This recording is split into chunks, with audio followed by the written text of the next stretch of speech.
Welcome to Chat, Communications, Happenings, and Trends, with your host, Amanda Cumming, and producer, Janet Louise Meyer. Thank you for listening. Hi, welcome to Chat, Communications, Happenings, and Trends. And today we are speaking with Rachel Presser, owner of the Sonic Toad Media, and we are discussing UBI, Universal Basic Income. So Rachel, welcome to the program. Hi, thanks for having me on. Yeah, no problem. So Rachel, you just went to a conference recently. Why don't you explain a little bit about that conference and then we'll go from there. Sure. So I just went to what's known as NABIG, the North American Basic Income Guarantee Congress. I believe this was either the 15th or 16th Congress that's taken place. Well, anyway, this was my second NABIG. I went to the one that we had here in New York last year. This year's was really interesting and lively. Because, and Kate, I don't know if you were aware of this or not, but in Hamilton, Ontario, they've actually been the recipients of a basic income pilot program. And so there were people, who had received a basic income, who were at the conference. They talked about their experiences. They talked about the major impacts that the payments have had on their lives. And that just, don't get me wrong, the conference I went to last year was great, but this year was just, I don't know, there really was this whole hopeful, positive energy that I felt this time because we could see this tractable living proof right in front of us that a basic income is definitely the way forward. So why don't you explain a little bit what UBI actually is? Okay, so universal basic income, it's also interchangeably used with the term basic income, although while they're similar, they're not actually the same thing. And that a universal basic income means that everybody receives it. There is no means testing. There's no conditions attached to receiving the money.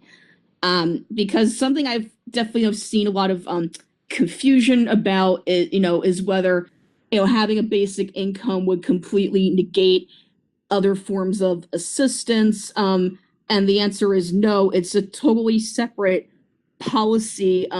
Having a universal basic income does not necessarily, mean that, we would gut, housing assistance, or cash assistance for people with disabilities, or other aspects of the social safety net. It doesn't necessarily mean that.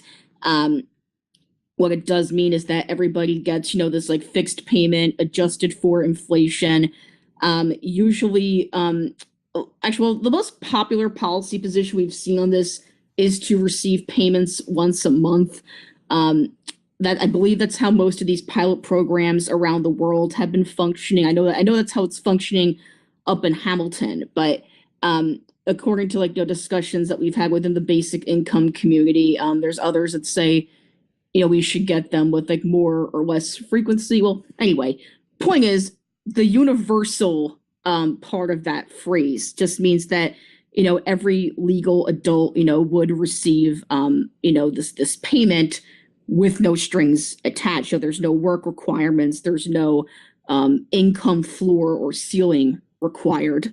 I believe the closest thing we have in America would be, the Alaska Permanent Fund Dividend. I don't know if you're familiar with that. I'm familiar with that, but could you explain that a little bit to the audience?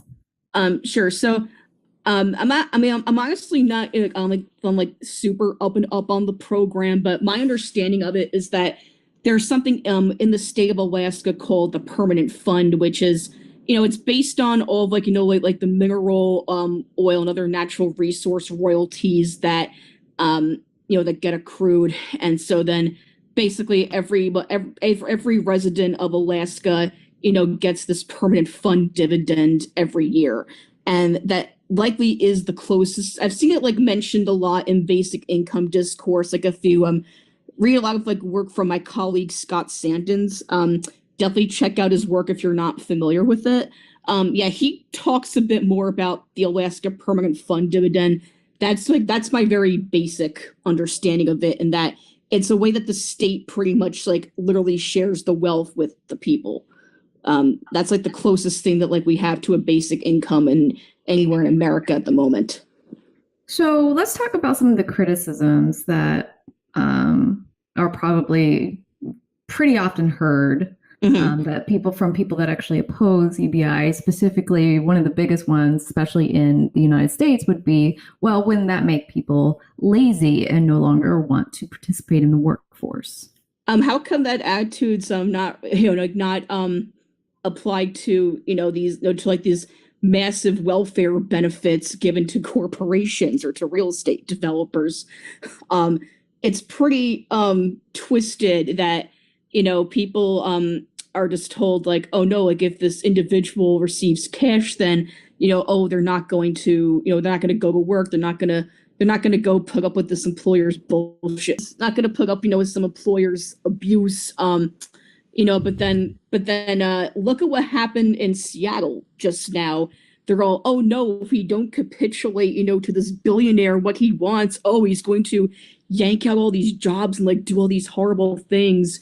So if you're wondering what that has to do with a basic income, that's exactly the crux of like why I think people have been resistant to the policy, because the United States was formed on this whole Protestant Puritan work ethic, which still poisons people's minds centuries later. People would really think that, oh yeah, if we don't put up with like abuse from these jobs, we're somehow like morally failing. Screw that. Screw that so hard. Well, for instance, you were talking about Hamilton specifically in Canada, right? Yes. And how they kind of looked at the program and tested it.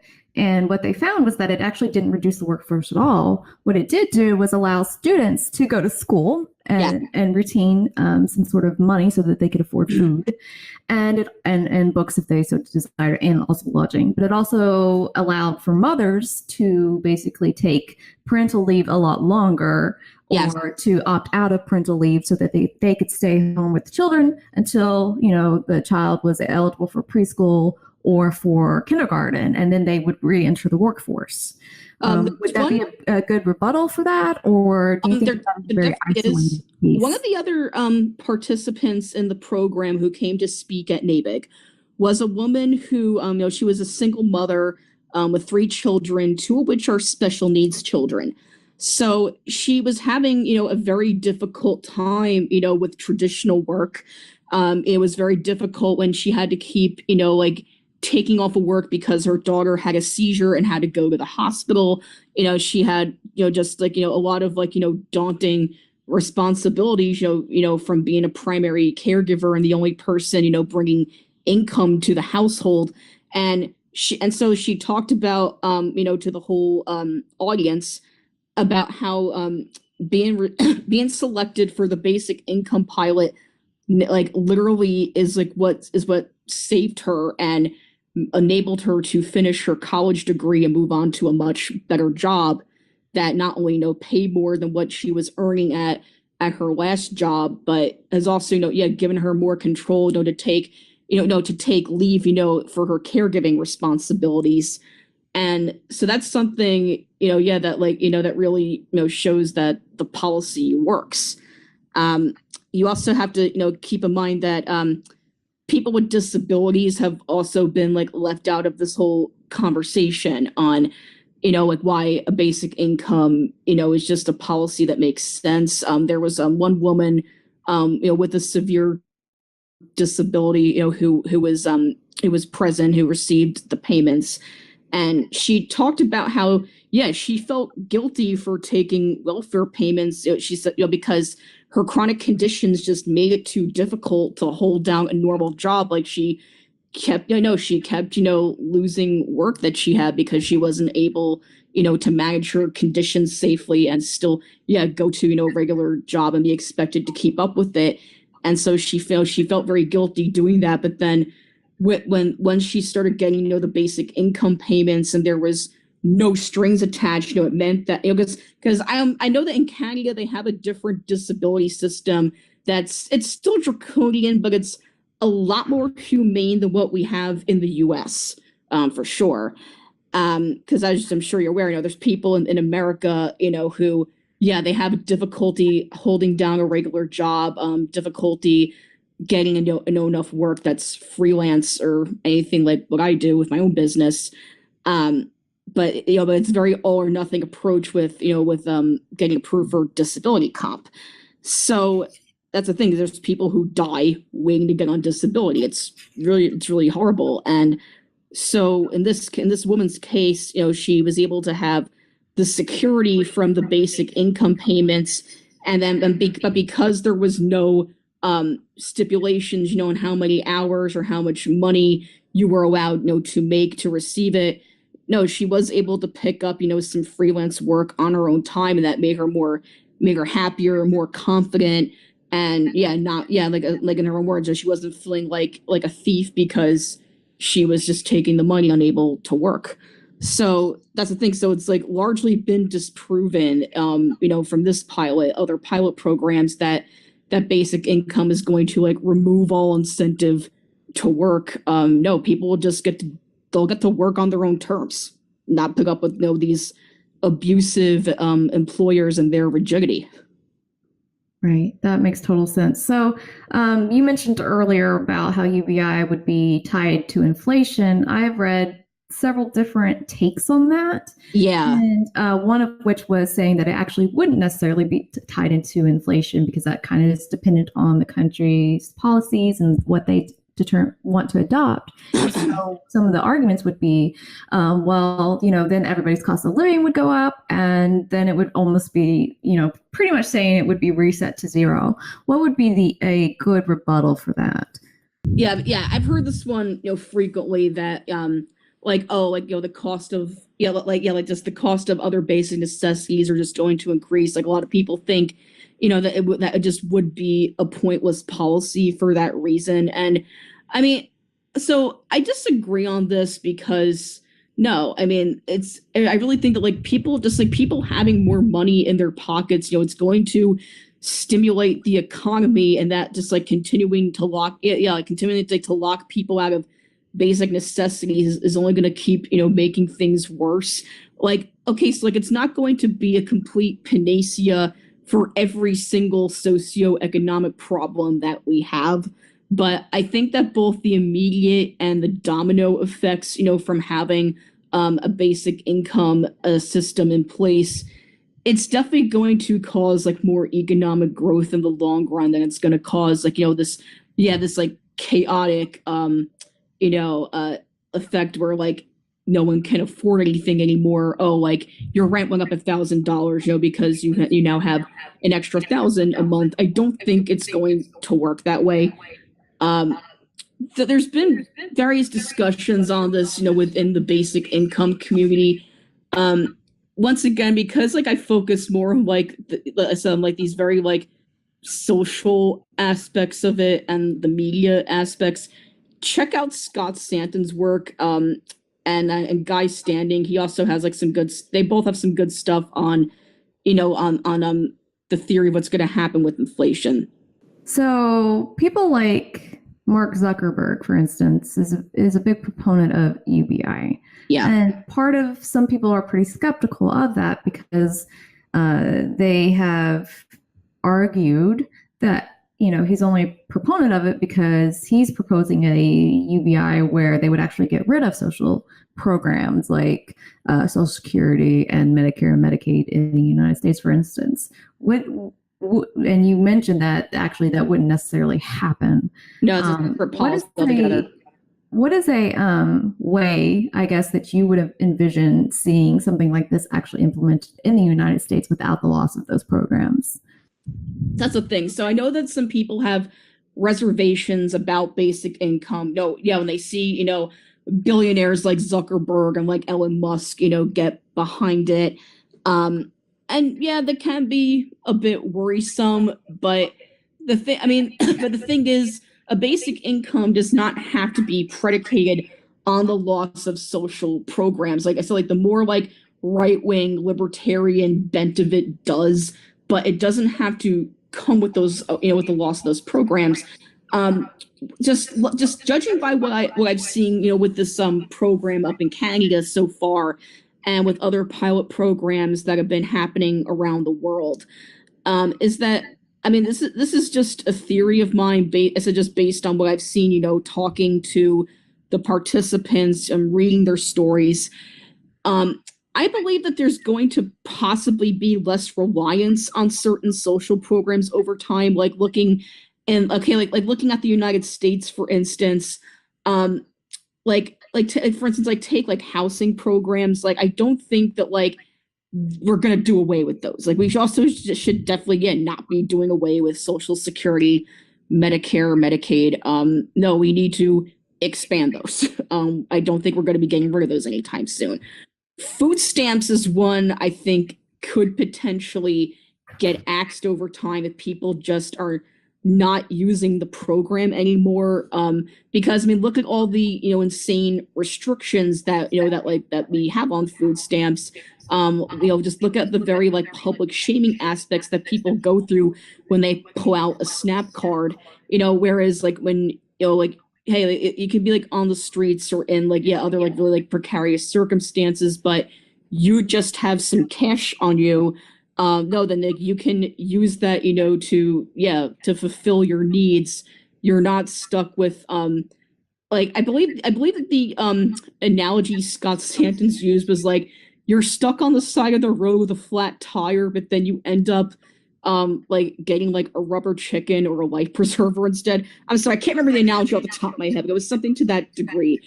And that's the thing. No, it's like just like if you just give people cash, like you can trust them to sort out their own needs. Like there's not going to be this like massive wave of like irresponsible spending that will come with it.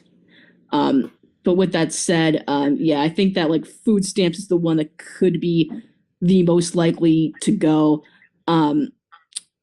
Other social programs, I mean, like time would tell. Like how we would have to, like basically assess and reallocate those resources, as the program has been in effect. I don't think it's going to be this like sudden massive stoppage of of those programs. So you mentioned about kind of focusing on a lot of the societal aspects of UBI. What, in addition, could you see would be a benefit of UBI? We already talked about, freedom, the disabled woman. We already talked about a woman with her disabled kid. Yes. Is there any other benefits that you can envision? And I guess we did speak about food stamps as well. The biggest one, that comes to my mind is entrepreneurship. Oh, that's a very big one because how many people, like you're chained to a job, for your basic sustenance. I'm not even talking about things like health insurance, retirement. I'm just talking, a lot of people stay chained to these jobs that make them miserable. And it doesn't, it's the same exact principle, whether you're, whether you're working in tech, making a very nice salary, or you're busting your ass in an Amazon warehouse. UBI will give you the power to say no. It may not necessarily mean that you're going to stop like taking any paid work whatsoever, but no, it is going to give you the power to say no, because like if that like, hey, I'm going to have $1,000 a month coming in, just to use that common benchmark and that we use in the UBI community a lot. So yeah, it's like, say, you have that $1,000 a month coming in no matter what, like that gives you the power to say no to low pay and terrible working conditions. If you're going more or less like on my path and you would like to have your own business, that gives you more, once again, more wherewithal to put yourself out there and like work on your craft, increase your skills, find the type of clients that you're looking for, and also have the ability to turn down clients who just want to pay you absolute garbage. That's a skill that takes some time. That's also it can take time to build up that kind of professional positioning. But if you have if there is a basic income in place, then you already have more wherewithal to say no out of the gate.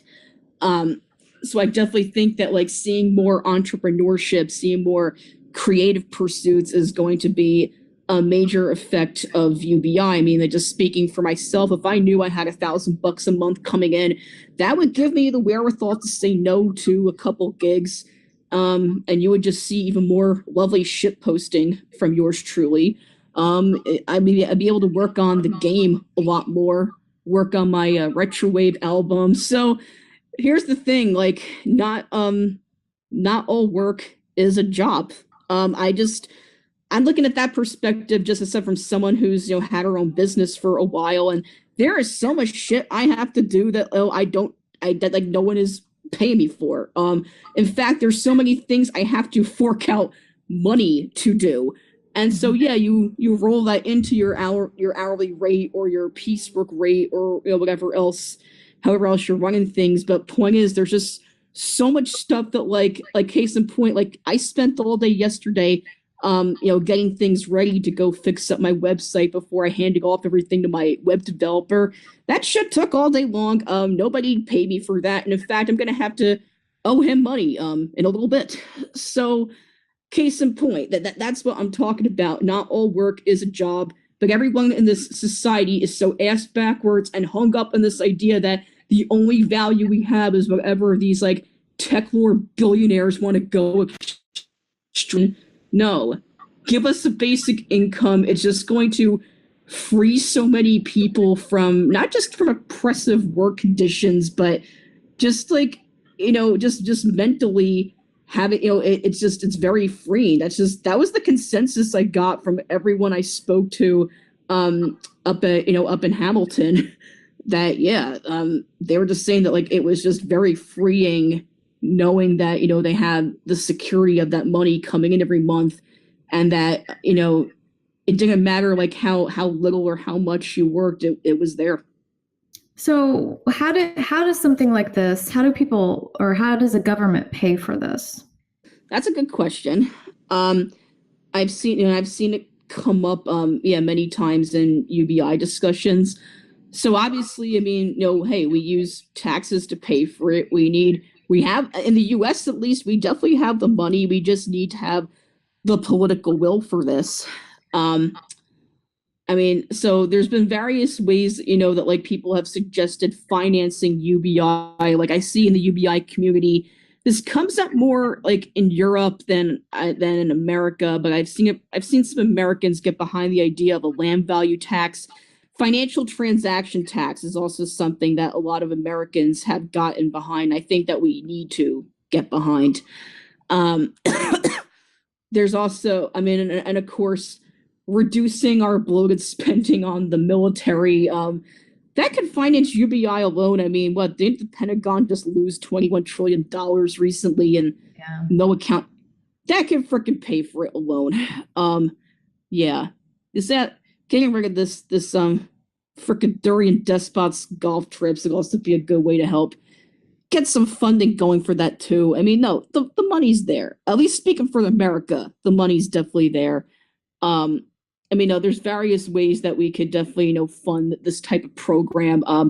I ran just like a very small Twitter poll recently as well, because in Canada, you have things that, just like in America, how we have, our state governments and then city governments, in larger jurisdictions. Like up in Canada, you have your federal and then your provincial governments.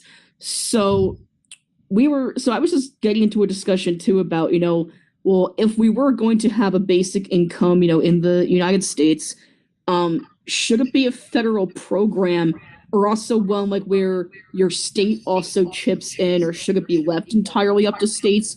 Because I was thinking, that because, okay, like I'm here in New York City, I have radically different living costs and needs than like somebody say, living like in a suburb or more like rural area, like in Indiana, for instance.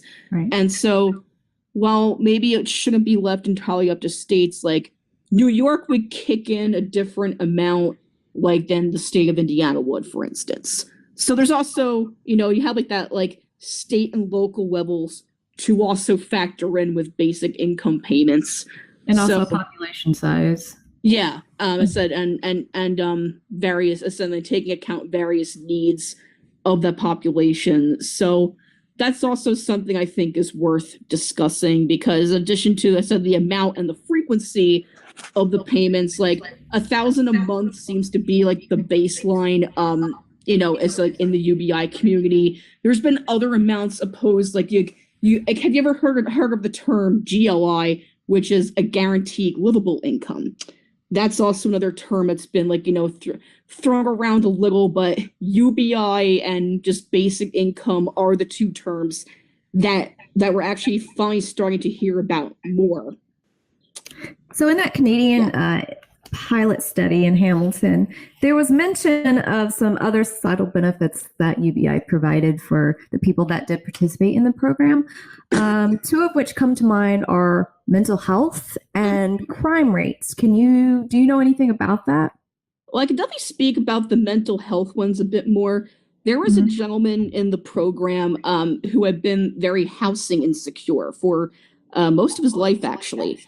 And so having the basic income is actually like what helped him finally get secure housing, because he was that way he had the assurance that he could always make his rent payment on time, and that and because he mentioned something, he'd been living in like I think like 14 different homes over the last like 2 or 3 years, and that like really can do a number on on somebody's psyche. I just like look at like my own living spaces. I've had like the past 15 years, only 3 of them, and like I'm just like, wow, like that's something I really have taken for granted. And no, like being housing insecure, that's really that can really just be like damaging to somebody. And so then that makes it very difficult to do things like hold down a job or look for work or just like have like basic social interaction. So I could definitely see how basic income would really benefit mental health there. So that was one of the stories I listened to. The other one was just they two different women talked about how having the money made them feel more secure and made them feel happier and more confident. There's like I know one woman who was getting the payments talked about how she now now that she had no extra income coming in, she didn't have to keep doing as many side jobs. She could do the volunteer work in her community that she never had the time to do, because she always had to devote it to paying work. And and then mentioned that she felt happier, more fulfilled as a result of doing the volunteer work she always wanted to do. And so in addition to the mental health benefits, it's also you just have people who are just literally happier, healthier.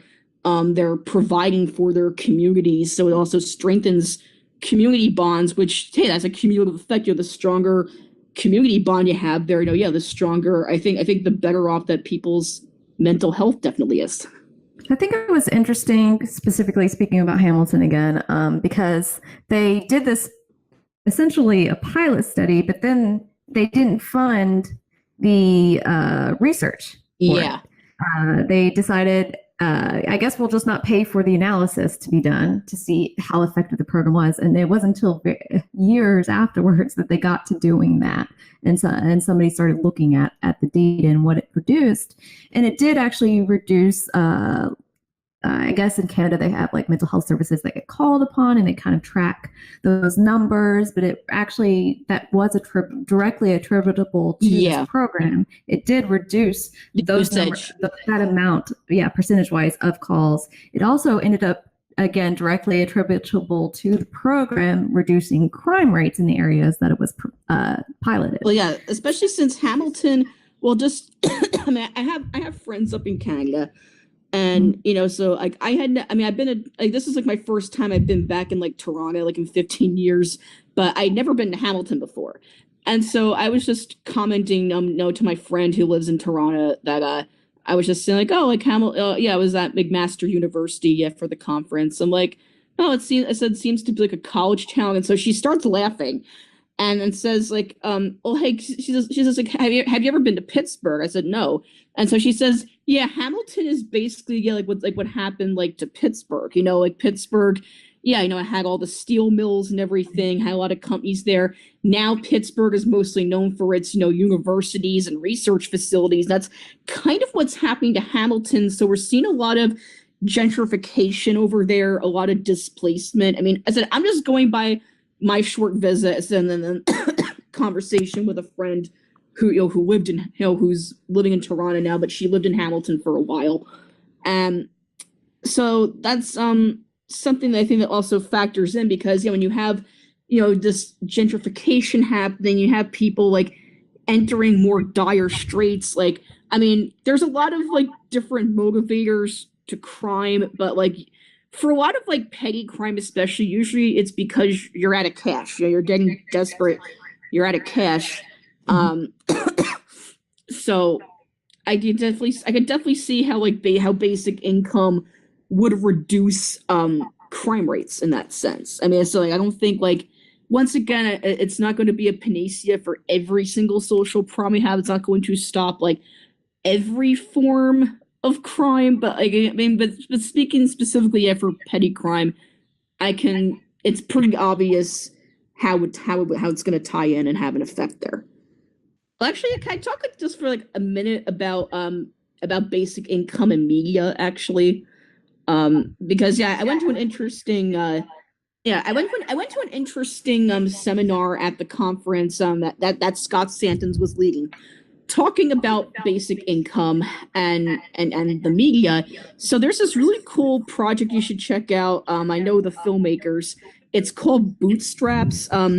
Comrade Shaw and Dia Schlossberg have been putting this film together where they have given like their own money and funds they raised to a group of people, and they're filming the effects of once again just like with up in Hamilton, how their lives have improved as a result of the basic income payments.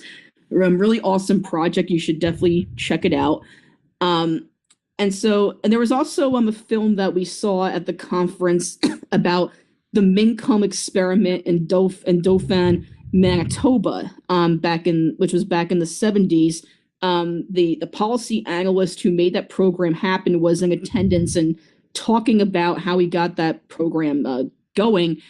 Because I'm just going to give the 5-second movie version of it. You can look up the hashtag NABIG18. I have a whole bunch of tweets about this, but what's interesting is that, back in the 60s, the 70s, no, there was all this lively discussion about basic income and why we should have it. MLK was a basic income advocate. Many prominent leaders, and activists back then were for a basic income. And so by the 70s, there actually was starting to be more research about basic income. And there were various factors into why the Mincome pilot in Manitoba got basically got terminated. The conservative leadership that took hold in 1979 was very upset with divorce rates, because you guessed it, women now had the power to leave abusive husbands, who were controlling the finances. And that factored into why that program got canceled. That's very infuriating on several levels. And then with the hold of, neoliberalism in the 80s, both in the US and in Canada, the whole greed is good mentality took hold. Those discussions on basic income were forgotten. And now we're starting to see more talk of it now, because hey, as I'm sure you're aware, we've basically been living in the next Gilded Age. What we got now ain't working. So I would definitely, and so the way that basic income in media is talked about now, is portrayed now, is definitely something that I think we need to pay more attention to. Honestly, I love the idea of a UBI. I think that it would give a lot of people a lot of choice and freedom, and Yep. Of course that's infuriating as to why they canceled that program, and then all talk ceased in Manitoba, because how dare a woman leave a man for being abused. You know, Yep. I mean, that's what craziness. But the thing is that discussion will come up again. I Oh yeah, don't doubt I that. I gave my talk at NABIG actually about, well, see, I'm a child abuse survivor, and well, we have, we're not a monolithic group. I actually was extremely fortunate compared to a lot of my peers.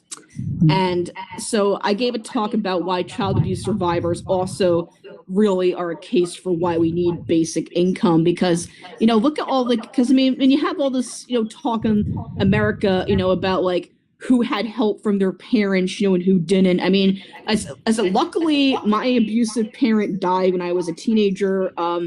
Like I've been very fortunate to have both the emotional and financial support from my father. No, I mean, that's, if I didn't have his help, God knows where I would be now.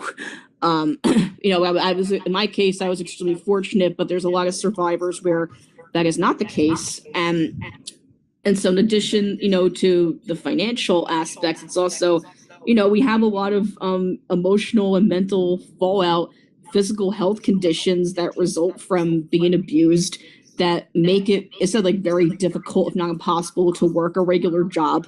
We're also very subject, I'm sorry, subject is the wrong word. I mean, I guess susceptible to intimate partner violence and ending up in abusive situations again in the future. I gave a whole talk about it on NABIG. There's actually, I believe that the university is going to be posting all the presentations from this year's conference. So I think you can check back at the US Big site. That's USBIG. It's either .net or .org. I can't remember which one exactly. That stands for US Basic Income Guarantee. I know that like US Big, the main NABIG site, they should be having all the presentations up if you're interested in learning more about basic income and seeing like the interesting array of contributions that we had this year.